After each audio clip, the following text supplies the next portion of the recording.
नमस्कार, आप सबका स्वागत है आपके अपने भक्ति चैनल पर। आज हम लेकर आए हैं श्री सत्यनारायण व्रत कथा का प्रथम अध्याय।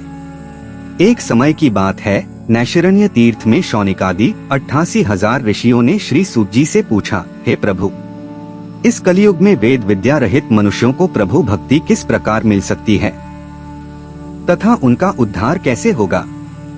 हे मुनि श्रेष्ठ, कोई ऐसा तप बताइए जिससे थोड़े समय में ही पुण्य मिले और मनवांछित फल भी मिल जाए। इस प्रकार की कथा सुनने की हम इच्छा रखते हैं।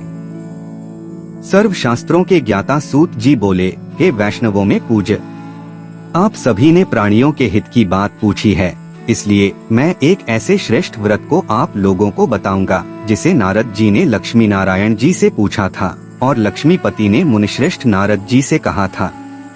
आप सब इसे ध्यान से सुनिए। एक समय की बात है, योगीराज नारद जी दूसरों के हित की इच्छा लिए अनेकों लोकों में घूमते हुए मृत्युलोक में आ पहुँचे। यहाँ उन्होंने अनेक योनियों में जन्मे प्राय सभी मनुष्यों को अपने कर्मों द्वारा अनेकों दुखों से पीड़ित देखा।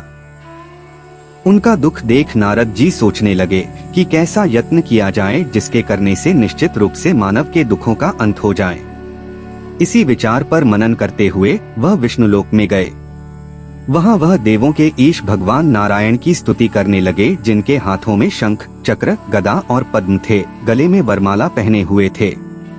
स्तुति करते हुए नारद जी बोले, हे भगवान, आप अत्यंत शक्ति से संपन्न हैं, मन तथा वाणी भी आपको नहीं पा सकती हैं। आपका आदि, मध्य तथा अंत नहीं है। निर्गुण स्वरूप सृष्टि के कारण भक्तों के दुख को दूर करने वाले आपको मेरा नमस्कार है। नारद जी की स्तुति सुन विष्णु भगवान बोले, हे मुनिश्रेष्ठ, आपके मन में क्या बात है? आप किस काम के लिए पधारे हैं उसे निसंकोच कहो। इस पर नारद मुनि बोले कि मृत्युलोक में अनेक योनियों में जन्मे मनुष्य अपने कर्मों के द्वारा अनेकों दुख से दुखी हो रहे हैं। हे नाथ, आप मुझ पर दया रखते हैं तो बताइए कि वो मनुष्य थोड़े प्रयास से ही अपने दुखों से कैसे छुटकारा पा सकते हैं। श्रीहरि बोले, हे नारद, मनुष्यों की भलाई के लिए तुमने बहुत अच्छी बात पूछी है। जिसके करने से मनुष्य मोह से छूट जाता है, वह बात मैं कहता हूँ, उसे सुनो। स्वर्ग लोक व मृत्युलोक दोनों में एक दुर्लभ उत्तम व्रत है जो पुण्य देने वाला है। आज प्रेमवश होकर मैं उसे तुमसे कहता हूँ। श्री सत्यनारायण भगवान का यह व्रत अच्छी तरह विधान पूर्वक करके मनुष्य तुरंत ही यहाँ सुख भोग कर मरणों उपरांत मोक्ष पाता है। श्रीहरि के वचन सुन नारद जी बोले, उस व्रत का फल क्या है और उसका विधान क्या है? यह व्रत किसने किया था? इस व्रत को किस दिन करना चाहिए? सभी कुछ विस्तार से बताए।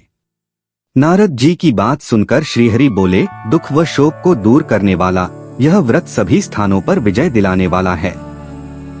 मानव को भक्ति व श्रद्धा के साथ शाम को श्री सत्यनारायण की पूजा धर्म परायण होकर ब्राह्मणों व बंधुओं के साथ करनी चाहिए।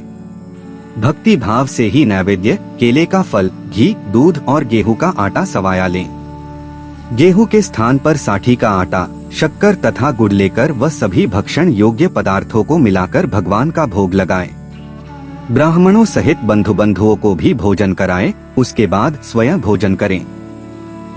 भजन कीर्तन के साथ भगवान की भक्ति में लीन हो जाएं। इस तरह से सत्यनारायण भगवान का यह व्रत करने पर मनुष्य की सारी इच्छाएं निश्चित रूप से पूरी होती हैं। इस कलिकाल अर्थात कलियुग में मृत्युलोक में मोक्ष का यही एक सरल उपाय बताया गया है। इति श्री सत्यनारायण व्रत कथा का प्रथम अध्याय संपूर्ण। वीडियो पसंद आया तो लाइक और शेयर जरूर करें। चैनल को सब्सक्राइब करना न भूलें। मिलते हैं अगली वीडियो में, तब तक के लिए नमस्कार।